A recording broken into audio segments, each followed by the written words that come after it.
Hello बच्चों, फिर से आपके सामने हाजिर हूं एक नए कॉन्सेप्ट के साथ। फ्रॉम द स्टार्ट या फ्रॉम द बिगिनिंग। हाँ जी, व्हाट इज माइक्रो इकोनॉमिक्स। ये कॉन्सेप्ट भी आपको कई पार्ट में मिलेगा, कई पार्ट बनेंगे, इसके एक ही पार्ट में क्लियर नहीं हो पाएगा क्योंकि लंबी वीडियो बन जाती है फिर। हाँ जी, पहला पार्ट हम स्टार्ट करते हैं। What is micro economics. Concept या लेसन का नाम ही है व्हाट इज माइक्रो इकोनॉमिक्स। तो सबसे पहले तो हमें माइक्रो इकोनॉमिक्स, तो आगे उसके टाइप हो जाते हैं। सबसे पहले तो हमें जिस चीज के बारे में हम पढ़ रहे हैं कि हम इकोनॉमिक्स को पढ़ रहे हैं, उसके बारे में हमें पता होना चाहिए कि हम इकोनॉमिक्स पढ़ क्यों रहे हैं, है क्या इकोनॉमिक्स वास्तव में, इकोनॉमिक्स में क्या क्या चीजें शामिल होती हैं, फिर उसके बाद ये पार्ट आएगा। हाँ जी, सबसे पहले तो इकोनॉमिक्स, अगर मैं इसको हिंदी में लिखूं तो हिंदी में इसको क्या बोलते हैं, हिंदी में इसको बोलते हैं अर्थशास्त्र। क्या बोलेंगे हिंदी में, अर्थशास्त्र। अब मैं इस अर्थशास्त्र को अगर संधि विच्छेद करती हूं, दो शब्दों में तोड़ती हूं, तो ये शब्द हमारे बनते हैं अर्थ प्लस शास्त्र। क्लियर है। अर्थ का मतलब क्या होता है। अर्थ का मतलब वैसे तीन मतलब होते हैं इसके, हमें जौन सा मतलब चाहिए वो देखते हैं क्या रहेगा। अर्थ के तीन मतलब हमारे पास रहते हैं। सबसे पहले अर्थ का मतलब होता है मीनिंग। क्या मतलब होता है, मीनिंग। मीनिंग को हम हिंदी में क्या बोलते हैं, मतलब या अर्थ। इस बात का अर्थ क्या है भाई, meaning. What do you mean, मतलब, एक ही मतलब है, ठीक है। दूसरा अर्थ हम कहते हैं अर्थ को, अर्थ यानी धरती, धरती को भी अर्थ कहते हैं ना। तीसरा अर्थ है जो हमारे लिए है, जो सिर्फ अर्थशास्त्र से जुड़ा होता है, उसको हम बोलते हैं वेल्थ। क्या बोलते हैं, वेल्थ। इसको हम हिंदी में क्या कहेंगे, धन। धन मतलब, धन क्या होता है, सोना चांदी पैसा हीरे जवाहरात। पैसे में हर तरह से पैसा, आपकी मशीनरी हो सकती है, आपकी प्रॉपर्टी हो सकती है, या फिर आपका जो गुण है, आपके अंदर जो स्किल है। किसी के अंदर कोई गुण होता है जो एक्स्ट्रा ऑर्डिनरी होता है, या फिर जिसको जो औरों से अलग होता है, वो भी हमारा क्या कहलाता है, वो भी धन ही कहलाता है। और जो हमारा शास्त्र है, शास्त्र का मतलब क्या होता है, शास्त्र का मतलब होता है जिसका अध्ययन किया जाता है, जिसका अध्ययन किया जाता है, जिसका अध्ययन किया जाता है। अध्ययन करना मतलब पढ़ना, अध्ययन करना मतलब उस चीज के ऊपर, उस चीज को सर्च करना, रिसर्च करना, या फिर उसको पढ़ना। अध्ययन में सिर्फ वो चीजें शामिल होती हैं मोस्टली जो साइंटिफिक होती है, वैज्ञानिक तरीके से जो सही होती है। विज्ञान मतलब कोई चीज क्या है, क्यों है। अगर हमने कह दिया ना कोई चीज क्या है, क्या है, फिर क्यों है, किस वजह से है। जब इन तीनों क्वेश्चन के आंसर हमें मिल जाए किसी चीज के बारे में, तो वो चीज साइंटिफिक होती है, ठीक है। तो हमारा यहां पर अर्थ का मतलब है यहां पर धन। अर्थ का मतलब क्या रहा, धन। शास्त्र का मतलब क्या हुआ, जिसका अध्ययन किया जाता है, जिसमें पढ़ा जाता है, जिसको पढ़ा जाता है। तो यहां पर अर्थशास्त्र का मतलब क्या हुआ, अर्थशास्त्र का मतलब उस क्रिया से है जिसमें धन से संबंधित, धन से संबंधित क्रिया, क्रिया यानी काम। क्या होता है क्रिया, काम, वर्क, जिसमें धन से संबंधित क्रियाओं का अध्ययन किया जाता है, वो कहलाता है अर्थशास्त्र। क्या कहलाता है, अर्थशास्त्र। अब अर्थशास्त्र को हम इंग्लिश में क्या बोलते हैं, इकोनॉमिक्स। क्या बोलते हैं, इकोनॉमिक्स। इंग्लिश भाषा का शब्द है। कौन सी भाषा का शब्द है, इंग्लिश का। लेकिन ये जो इंग्लिश वर्ड है ये निकला है ग्रीक भाषा से। कहां से निकला है, ग्रीक भाषा से। ग्रीक भाषा के शब्द है, दो शब्दों को जोड़कर बना है। पहला शब्द आता है यहां पर ओइकोस। क्या होता है पहला शब्द, ओइकोस। हाँ जी,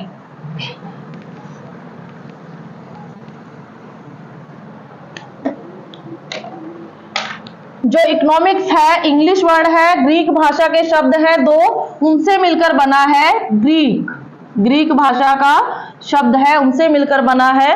कौन कौन से है, पहला शब्द आता है ओइकोस, OIKOS, ओइकोस। इसका मतलब क्या, ये ग्रीक भाषा का शब्द है बेटा, जिसका मतलब है कोई भी डोमेस्टिक चीज। डोमेस्टिक, डोमेस्टिक को हम हिंदी में क्या बोलते हैं, घरेलू। क्या बोलते हैं, घरेलू। उसके बाद प्लस नेम इन, क्या वर्ड है? नेमिन। ये भी ग्रीक भाषा का शब्द है। इसका मतलब होता है प्रबंध करना, मैनेजमेंट। क्या होता है? मैनेजमेंट। मैनेजमेंट का मतलब क्या होता है? प्रबंधन या फिर प्रबंध करना, एक ही बात होती है। किसी चीज को मैनेज करना, किसी चीज का प्रबंध करना, किसी चीज का प्रबंधन करना। हाँ जी, तो इकोनॉमिक्स का मतलब अगर मैं ग्रीक भाषा के शब्दों के अनुसार लूं तो घरेलू, घरेलू मतलब गृह, हमारा जो घर होता है उसको बोलते हैं ना, तो घर का प्रबंध करना। अब घर का प्रबंध कैसे करोगे? घर को बनाना नहीं, घर को चलाने के लिए हमारी जितनी भी आवश्यकताएं होती हैं, रोटी, कपड़ा, मकान, शिक्षा या फिर स्वास्थ्य संबंधी सुविधाएं हैं, या फिर आज के अगर मॉडर्न टाइम की मैं बात करूं, हमें क्या नहीं चाहिए? सब कुछ चाहिए घर में। अगर हम रह रहे हैं तो हमें किचन भी अच्छा चाहिए, हम जो हमारी सुविधाएं हैं, पानी के लिए भी सुविधा चाहिए हमें। हमारा जो पहले जो है कच्चे घरों में लोग रहते थे, अब मौसम के अनुसार थोड़ा सा लोगों को अपने स्टैंडर्ड को थोड़ा सा ऊपर उठा के दिखाना है, तो उनको घर भी अच्छे चाहिए। अब घर अच्छा है भाई, उसमें फर्नीचर भी चाहिएगा या उसमें सजावट का सारा सामान, मतलब जो आवश्यकताएं हैं हमारी, आवश्यकताएं। अब दो चीजों को लेकर चलो। सबसे पहले हमारी होती है इच्छा। इच्छा क्या होती है? क्या होती है भाई इच्छा? मन में जो बात आई, मुझे ये करना है, मुझे ये चाहिए, वो इच्छा होती है ना। मन का कोई भी विचार, अब मैं खड़ी खड़ी यहाँ पे कह दूं मुझे तो अभी यहाँ पे चाहती हूँ मैं, मेरे सामने आके हेलीकॉप्टर रुके, मुझे हेलीकॉप्टर देखना है, तो वो मेरी इच्छा है। लेकिन जब कोई इच्छा धीरे धीरे दिमाग में आती जाती है ना, आती जाती है, कोई इच्छा मेरे मन में है कि मुझे ये चीज लेनी है, मुझे ये चीज लेनी है, तो धीरे धीरे वो इच्छा जो है वो मेरी क्या बन जाती है? आवश्यकता। वैसे आवश्यकता का मतलब वो होता है कि जो चीज हमारे लिए जरूरी है, नेसेसिटीज जो हमारे लिए आवश्यक है। तो आवश्यक मेरे लिए हेलीकॉप्टर देखना नहीं है, आवश्यक मेरे लिए क्या है? रोटी, कपड़ा, मकान और शिक्षा और स्वास्थ्य संबंधी सुविधाएं, यही जरूरी है। आवश्यक तो यही होता है। पर मॉडर्न टाइम में आवश्यकता का कोई पैमाना ही नहीं रहा। आवश्यकताएं जो है वो कैसी बन गई है? अब इच्छा कैसी है? इच्छा होती है बहुत, मन में जो भी विचार आया वो इच्छा बन जाती है, और धीरे धीरे जब वो इच्छा बार बार आती है तो हमारी आवश्यकता बन जाती है। आवश्यकताएं कैसी होती है? असीमित, अनलिमिटेड। अनलिमिटेड कैसे? अब मेरा आवश्यकता, मैं क्या करती हूँ, मान लो मेरा जो स्कूल है या जहां मैं पढ़ती हूँ या जहां मैं पढ़ाती हूँ, जहां मैं कुछ काम करती हूँ, वो घर मेरे घर से 5 किलोमीटर दूर है। ठीक है, मैं हर रोज या तो पैदल सफर करती हूँ या फिर मैं क्या करती हूँ, मैं ऑटो से जाती हूँ। फॉर एग्जाम्पल मैं ऑटो से जाती हूँ। अब ऑटो वाला भी अच्छा खासा पैसा लेता है भाई, है ना। तो मैं क्या करूंगी, अब मेरी आवश्यकता है भाई, देखो पैदल तो मैं हर रोज 10 किलोमीटर पड़ गया, हर तरह का मौसम भी होता है, मैं नहीं जा सकती। तो ऐसी सिचुएशन में आवश्यकता मेरी क्या बन जाती है कि मेरे पास कोई व्हीकल होना चाहिए। अब वो जरूरी तो नहीं है गाड़ी होनी चाहिए, है ना। तो मेरे पास क्या आया, मैंने क्या करा, मेरे अपना घर का जो मेरा जुगाड़ था, जो मेरी अपनी आर्थिक स्थिति थी, जितना मेरे पास मेरी अर्निंग थी, मेरी आय थी, उसके हिसाब से मैंने क्या किया, एक साइकिल ले लिया। क्या ले लिया? साइकिल। फिर मैं साइकिल चला के जा रही हूँ। फिर मैंने देखा भाई साइकिल पे भी पैडल मारने पड़ते हैं ना, और पैडल मारेंगे तो भाई शारीरिक जो काम होता है, हमारा शारीरिक जोर चाहिए, उसके लिए परिश्रम बढ़ जाता है। उसके लिए भाई मेरी आवश्यकता फिर क्या हो जाती है, भाई मेरे पास तो स्कूटी होनी चाहिए। साइकिल आया तो मेरी और आवश्यकता बढ़ गई, मुझे क्या चाहिए फिर? स्कूटी चाहिए। भाई उसमें तो जोर ही नहीं लगाना, फटाक से चलाई और अपना भाई निकल गए, है ना। उसके कान ही घुमाने हैं, कान ही तो मरोड़ने हैं, अपना पहुंच गए अपने डेस्टिनेशन पे। और साइकिल से ज्यादा जल्दी पहुंच जाएंगे, अर्ली टाइम में पहुंच जाएंगे। फिर मेरे पास स्कूटी भी आ गई। फिर भाई धूप भी होती है तेज, और फिर क्या होता है, बारिश का मौसम भी होता है, ठंड भी होती है। अब स्कूटी पे तो धूप भी लगेगी, है ना। लड़कियां तो कर लेती है ना, वो बन जाती हैं बांध के मफलर वगैरह, पूरा अपने आप को कवर कर लेती हैं। लेकिन बेचारियां फिर भी टैंड तो हो ही जाती हैं लड़कियां, है ना। लेकिन फिर उनको क्या चाहिए भाई, अब गर्मी भी लग रही है, बारिश भी आएगी तो वो सीधी लगेगी, तो वो क्या चाहेंगी भाई, हमारे पास कार होनी चाहिए, गाड़ी होनी चाहिए। अब आवश्यकता देखो पहले क्या थी, आवश्यकता तो वास्तव में साइकिल की थी, लेकिन धीरे धीरे साइकिल आया तो स्कूटी पे आ गए, स्कूटी आई तो फिर गाड़ी पे आ गए। अब फिर क्या हुआ, चलो परमात्मा हमारी मेहनत थी जो वो रंग लाई, और हमने क्या करा, गाड़ी भी परचेज कर ली, गाड़ी भी ले ली। अब गाड़ी चलेगी रोड पे। अब भाई रोड पे तो हमारे पास ही थोड़ी गाड़ी है, सबके पास है ना गाड़ी, तो जाम भी तो लग सकता है, लग जाएगा। अब जाम में जिस दिन आपने आधा घंटा वेट कर लिया ना, उस दिन मूड खराब हो जाता है। ले भाई अब तो हमारी बस कुछ ऐसा होना चाहिए भाई, गाड़ी नहीं, रोड पे नहीं चलना, ऊपर चलना है, तो क्या, जहाज। तो आवश्यकताएं कैसी है, असीमित। जैसे एक आवश्यकता पूरा होती है तो दूसरी इच्छा मन में जन्म ले लेती है, वो इच्छा धीरे धीरे मन में रहती है, वो आवश्यकता बन जाती है। तो वो पूरी हुई, फिर दूसरी, फिर तीसरी। तो इस तरह से जो आवश्यकताएं हैं हमारी वो होती हैं असीमित। कैसी होती हैं? असीमित। आवश्यकता को हमें पूरा करने के लिए क्या चाहिए? पूरा करने के लिए हमें चाहिए साधन। उन आवश्यकताओं को पूरा करने के लिए क्या चाहिए? साधन। अब साधन, सारी आवश्यकता किससे पूरी होगी? साइकिल भी, स्कूटी भी, गाड़ी भी, मुझे जो भी चीज खरीदनी है वो सिर्फ एक ही चीज से आती है, वो क्या होती है? धन, है ना? तो धन क्या है? धन कैसा होता है? धन भी अनलिमिटेड होता है किसी के पास। ऐसा होता है कि जैसे आवश्यकताएं असीमित है वैसे धन भी असीमित हो, पता ही ना हो कितना धन पड़ा है। ले भाई जहाज खरीदने का मन है, फटाफट ले जाओ भाई पैसे और जहाज खरीद लाओ। ले भाई फटाफट ले जाओ और पैसे पूरी की पूरी कंट्री खरीद लो। भाई फिर एक टाइम ऐसा भी आएगा भाई, अब जहाज से भी टाइम भी लगेगा। ऐसे थोड़ी है कि कोई मिस्टर इंडिया वाली घड़ी आ गई, बटन दबाया और सीधा हम जहां जाना चाहते हैं वहां पहुंच गए। साधन, सारी चीज, पेट्रोल भी, जो भी उसमें ऑयल लगता है वो भी लगेगा, उसको चलाने वाला भी चाहिए। हर तरह से कॉम्प्लिकेशंस तो उसमें भी होती हैं। ऊपर फटने का भी तो डर रहता है, ऊपर से फटे तो कम से कम गाड़ी वाड़ी में एक्सीडेंट होता है तो कम से कम वो रोड पे तो है, बचने के चांसेस कई बार नहीं होते, या कई बार लोग तो बचा लेते हैं। वो जहाज अगर फटा तो पता नहीं कहाँ गिरेगा, वो ढूंढने से भी नहीं मिलेगा, वो भी तो चीज है ना। तो वो तो आवश्यकताएं असीमित है, लेकिन उनको पूरा करने के लिए क्या चाहिए? धन चाहिए, यानी साधन। साधन क्या है यहाँ पर? धन है। वो कैसा है? वो सबके पास सीमित मात्रा में है, क्योंकि ऐसा कोई अलादीन का चिराग किसी के पास नहीं है भाई जो मन में आया वो हर इच्छा पूरी हो गई। क्लियर है? उसको पूरा करने के लिए क्या चाहिए? धन। और धन कैसे हैं? सीमित है।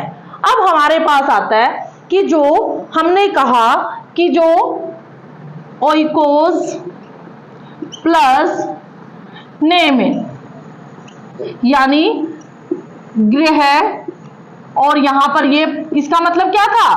प्रबंध, प्रबंधन, प्रबंध, मैनेजमेंट, एक ही बात है। तो गृह का प्रबंध करना मतलब जो हमारी आवश्यकताएं थी जो कैसी हैं? असीमित हैं, उन सभी को सीमित साधनों के द्वारा संतुष्ट करना। उन सभी को सीमित साधनों के द्वारा संतुष्ट करना क्या कहलाता है? इकोनॉमिक्स कहलाता है। ठीक है? क्लियर है सभी बच्चों को? अब जो इकोनॉमिक्स का कॉन्सेप्ट है वो बहुत पहले से चला आ रहा है। अब देखो हमारे घर में जो हमारी मम्मियां हैं, इकोनॉमिक्स, धन से जुड़ी हर चीज इकोनॉमिक्स है। धन कमाना, खर्च करना, मैनेज करना, वो सारी की सारी इकोनॉमिक्स है। तो हमारी मम्मियां नहीं करती? हम तो अब इकोनॉमिक्स पढ़ रहे हैं, हमें तो चलो यहां से पता लग जाएगा। हमारी मम्मियों को देखो आप, जो उनको खर्चा दे दो महीने का उसमें से भी बचा लेती हैं। मैनेजमेंट उनसे बढ़िया कौन कर पाएगा? सबसे बढ़िया तो वही करती हैं जिन्होंने इकोनॉमिक्स को पढ़ा ही नहीं। और हम बचपन से ही नहीं करते। कैसे? कि घर वालों ने 5 रुपए दे दिए और 5 रुपए में हम क्या करते हैं उसको, अगर हमारे पास ऐसा है कि जब मन करा तभी घर वाले पैसे दे रहे हैं फिर तो अलग बात है। लेकिन जब पता है कि महीने 2 महीने में बड़ा रो के और पिट के, बहुत मुश्किल से, बहुत थप्पड़ चपले खा के फिर हमें वो पैसे मिलते हैं, तो हम उसको बहुत सोच समझ के यूज करते हैं। कैसे? अब हम बड़ी बड़ी चीजें नहीं खरीदते कि 5 रुपए की चीज ली और खाई और साइड में लगे ना।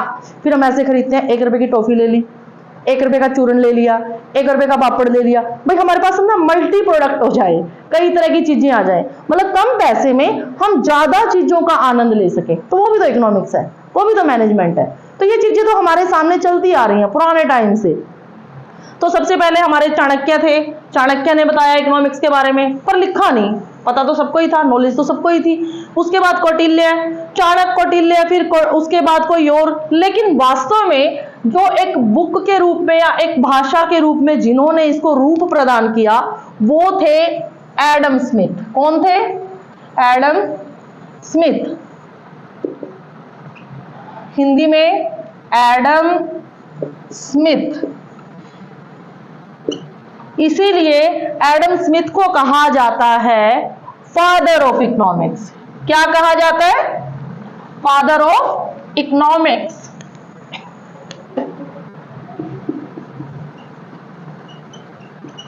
फादर ऑफ इकोनॉमिक्स, हाँ जी, फादर, पिता, इकोनॉमिक्स, अर्थशास्त्र, ऑफ के, यानी अब इसका मतलब क्या बन गया? अर्थशास्त्र के पिता। क्या बन गया? अर्थशास्त्र के पिता। अब क्वेश्चन आता है 1 नंबर में, बहुत टाइम आता है, कॉम्पिटिटिव एग्जाम्स में भी आता है, अपर लेवल पे भी आता है, मास्टर्स में तो आता ही आता है क्वेश्चन, +2 में भी आता है। 99% चांसेस होते हैं क्वेश्चन आता ही है, तो इसको याद, और वैसे भी इकोनॉमिक्स पढ़ रहे हो तो सबसे पहले उस चीज का बेस तो हमें क्लियर होना चाहिए। हाँ जी, अर्थशास्त्र के पिता कौन है? Adam Smith. अब कई बार वो पिता कह देता है, कई बार वो जनक कह देता है। जनक का मतलब बेटा पिता ही होता है। कभी सीता जी के पिता वो जनक राजा, उनको ढूंढते फिरो भाई जनक कहां से आ गया, है ना। तो यहां पर जनक कौन है? फादर, पिता। कौन है पिता? Adam Smith. किसके? इकोनॉमिक्स के। क्लियर है? हाँ जी, अब हमारे पास आता है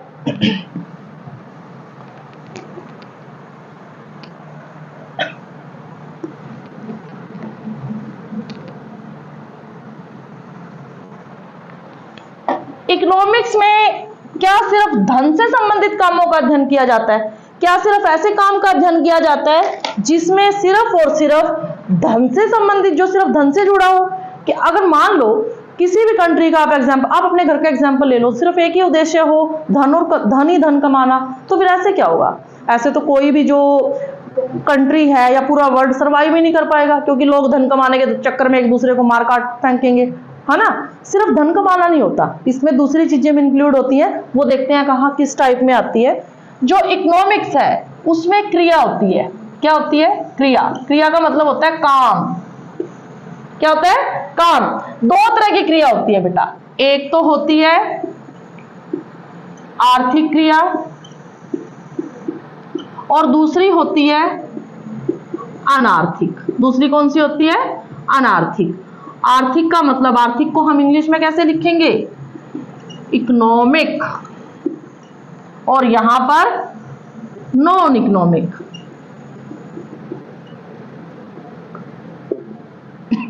क्रिया क्या है यहां पर? एक्टिविटी। क्या है? एक्टिविटी। एक्टिविटी। आर्थिक क्रिया इकोनॉमिक एक्टिविटी, अनार्थिक क्रिया नॉन इकोनॉमिक एक्टिविटी। हाँ जी, अब आता है आर्थिक। देखो इसमें अर्थ, सिर्फ अर्थ ही है। अर्थ, अर्थ मतलब धन। अर्थ मतलब धन, ना तो धरती ना तो मतलब। अर्थ मतलब धन, मतलब क्रिया मतलब होता है काम। काम। तो आर्थिक क्रिया जो है उसमें सिर्फ ऐसे काम होते हैं। कौन से काम? ऐसे काम जिनका या जिसका उद्देश्य केवल धन कमाना होता है। धन कमाना होता है। हाँ जी, आर्थिक क्रिया या इकोनॉमिक एक्टिविटी वो क्रिया है, वो एक्टिविटी है जिसमें जो भी हम काम करते हैं वो काम सिर्फ और सिर्फ हम किस लिए करते हैं? धन कमाने के उद्देश्य से। धन कमाने के उद्देश्य से। जैसे आपके जो पेरेंट्स हैं, अगर मम्मी वर्किंग है वो भी काम पे जाती है, क्यों जा रही है? कोई मान लो 5-6 घंटे क्यों रहेगा बाहर, फालतू में काम करेगा? वैसे ही पैसे कमाने के लिए करते हैं ना। आपके पापा सुबह जाते हैं ताकि आपकी आवश्यकताओं को पूरा कर सके। आवश्यकताएं कैसी है? असीमित, अनलिमिटेड। क्योंकि कभी तो मांगोगे सूट दे दो जी, कभी बुक चाहिए, कभी फीस चाहिए, कभी खाने के लिए चाहिए, और खाने में भी डिफरेंट टाइप ऑफ वैरायटी, बहुत सारी वैरायटी चाहिए आपको, है ना। तो वो आवश्यकताएं कहां से पूरी होंगी? धन से। तो धन कमाने के लिए निकलते हैं कि नहीं? टीचर है, बच्चों को पढ़ा रहा है, वो धन कमाने के उद्देश्य से। डॉक्टर है, अपनी डॉक्टरी की दुकान खोल के बैठा है, डॉक्टरी की उसने इतनी मुश्किल जो पढ़ाई होती है वो करी है, क्यों? ताकि वो पढ़ाई इसलिए करिए भाई डॉक्टर बने, और डॉक्टर बने क्यों? पैसा कमाए। हाँ जी, और जितने भी व्यवसाय हैं, कोई भी व्यक्ति बिजनेस करता है, दुकान खोल रहा है, या कोई जो घरों में काम करते हैं, कोई भी छोटे से छोटा बड़े से बड़ा व्यक्ति जो है कोई बिजनेस कर रहा है, छोटे से छोटा बड़े से बड़ा जो भी काम, हर काम का उद्देश्य क्या होता है? केवल और केवल धन कमाना। एग्जाम्पल आप जो मर्जी लिख सकते हो, और अच्छा एग्जाम्पल मुझे भी एक बार कमेंट में लिख के भेजना, देखते हैं बच्चों की मेंटालिटी का लेवल कहां तक है। क्लियर है? उसके बाद मेरे पास आती है नॉन एक्टिविटी या non economic, sorry non economic यानी अनार्थिक। इसमें तो पहले ही ना आ गई, कहने देते वो नाड़ा मार दिया पहले ही, है ना। मतलब अर्थ ना, अर्थ मतलब धन, ना मतलब नहीं है। मतलब एक ऐसे काम जिनका उद्देश्य धन कमाना नहीं बल्कि कल्याण करना। कल्याण करना, दया भावना या फिर प्रेम, प्रेम भावना, ये होता है। अनार्थिक क्रियाएं वो होती है जिनका उद्देश्य धन कमाना नहीं होता, बल्कि ये काम किए जाते हैं किसी के प्रति कल्याण करने के लिए, किसी के प्रति आपके मन में दया है, किसी के प्रति आपके मन में प्रेम भावना है, उसके लिए किए जाते हैं। अब कोई ऐसा भी होता है भाई आप काम कर रहे हो, आप इतना एनर्जी भी वेस्ट कर रहे हो, आप टाइम भी लगा रहे हो, इतने में तो अगर आप कहीं और काम करते तो आपको पैसा मिलता, ऐसा भी होता है कि आप अनार्थिक काम कर रहे हो? हाँ जी, मैं बताती हूँ। अब मान लो कोई टीचर है, स्कूल में पढ़ा रहे हैं, क्यों पढ़ा रहे हैं? 6, 7, 8 घंटे जितने भी पढ़ाते हैं, इसलिए पढ़ा रहे हैं कि उनको महीने के महीने सैलरी मिलती है, घर चलता है उनका, पैसे मिलते हैं, है ना, इसलिए तो पढ़े थे वो टीचर बने। और आप लोग भी इसीलिए तो पढ़ रहे हो, इकोनॉमिक्स पढ़ाओ बड़े होके और फिर पैसे कमाओ, है ना, या कोई भी सब्जेक्ट पढ़ाओ। हाँ जी, तो वो घर आके फिर क्या करते हैं? घर आके फिर बच्चे चिमट जाते हैं, होमवर्क करा दो जी, हमें हमारा होमवर्क करा दो। वो स्कूल में बच्चों को पढ़ा के आते हैं, पैसे मिलते हैं, आर्थिक क्रिया। घर में आके वो अपने बच्चों को, खुद का बच्चा हो सकता है, कई बार आस पड़ोस के भी आ जाते हैं, पता है अभी मास्टर है या मैडम है तो भाई ये सब नहीं निकल रहा, या ये इसमें दिक्कत आ रही है, इस सब्जेक्ट में दिक्कत आ रही है, तो पूछने आ जाते हैं, है ना। तो वो उनको उनकी जो प्रॉब्लम होती है उसको सॉल्व कर देते हैं, उसका समाधान कर देते हैं। अपने बच्चे को तो हर रोज पढ़ाते हैं, घर पे उसका होमवर्क कराने में हेल्प करते हैं। तो वो क्या है? वो कल्याण करना है, ठीक है ना। उसमें वो अपने बच्चे को ये नहीं कहते ला भाई तेरे को मैंने होमवर्क कराया, दे 500 रुपए दे, क्योंकि वो तो उनके घर से जाने हैं। वो किस लिए कर रहे हैं? उस बच्चे के प्रति उनका कल्याण की भावना है, प्रेम की भावना है, दया भावना है। अब ये तो हो गया चलो अपने बच्चे को। डॉक्टर की दुकान पे, डॉक्टर का जो क्लिनिक होता है या डॉक्टर का जो हॉस्पिटल होता है, वहां जाते हैं मरीज, सुबह से लेकर शाम तक मरीज बहुत आए, ठीक है, फिर बहुत सबने भर भर के पैसा दिया। अब एक मरीज ऐसा आ गया जो बीमार है, जिसको जरूरत है लेकिन उसके पास पैसा नहीं है, तो कोई कोई डॉक्टर ऐसा होता है दया भावना में, भाई चल सवेरे से कमा ही रहा हूँ, उसको फ्री में दवाई दे देते हैं, फ्री में दवाई दे देते हैं। और उसके बाद फिर उसको क्या कहते हैं, चल भाई अब वो जाके बाहर 10 बंदों को कहेगा। इसमें क्या, उनका जो स्वार्थ नहीं था, उन्होंने किया कल्याण के भाव से, लेकिन उनको फायदा हो गया। क्यों? क्योंकि वो 10 को जाके कहेगा बहुत बढ़िया डॉक्टर है भाई, दवाई भी देता है बढ़िया और पैसे भी ज्यादा नहीं लेता। तो इससे क्या होगा? उनकी प्रमोशन ही होगी, है ना, वो विख्यात ही होंगे, प्रसिद्धि ही होगी, तो इससे उनका फायदा हो गया। फिर कोई वकील है, कई वकील देखते हैं हम, है ना, वैसे एक्चुअल में भी मिल जाते हैं ऐसे लोग जिनके मन में दया कल्याण की भावना होती है।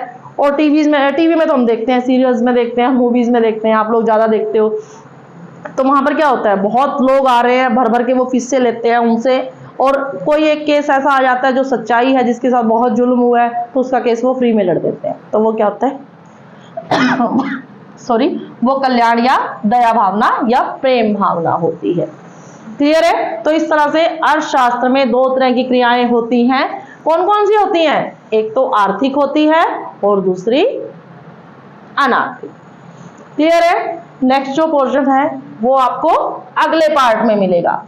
यहां तक सब बच्चे अच्छे से पढ़ेंगे, और जो आगे आएगा, अगर आपको यहां तक क्लियर होगा उसके बाद ही आप आगे पढ़ पाओगे, अदरवाइज आपको क्लियर नहीं होगा। Okay, thank you so much.